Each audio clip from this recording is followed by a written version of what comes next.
হাত মাখা মুসুর ডালের চচ্চড়ি। টমেটো দিয়ে দিলাম, পেঁয়াজের কুচি দিয়ে দিলাম, রসুন কুচি দিয়ে দিলাম, কাঁচা লঙ্কা দিয়ে দিলাম বেশ একটু পরিমাণ বেশি, আর দিয়ে দিলাম নুন, হলুদ গুঁড়ো, সরিষার তেল।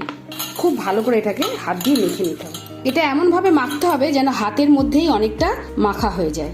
একদম খুব ভালো করে এটাকে মাখা হয়ে গেছে। হাতের মাধ্যমেই এই টমেটোগুলো আর পেঁয়াজটা একেবারে নরম হয়ে যাবে। এইভাবে খুব ভালো করে প্রত্যেকটা মশলার সাথে মেখে নিতে হবে। পেঁয়াজ, টমেটো, কাঁচা লঙ্কা, রসুন কুচি সব খুব ভালো করে এটাকে মিক্স করে নিলাম। আর তার মধ্যে তো সর্ষের তেল দিয়েইছি। এটা হাত মাখা চচ্চড়ি বলে খুব বেশি জল দেব না, যতটুকু ডাল সেদ্ধ হবে এইভাবেই বসিয়ে দেবো। এবার এর মধ্যে আমি ধনেপাতাটাও দিয়ে দেবো, দিয়ে এটাকে রান্না হতে দেবো।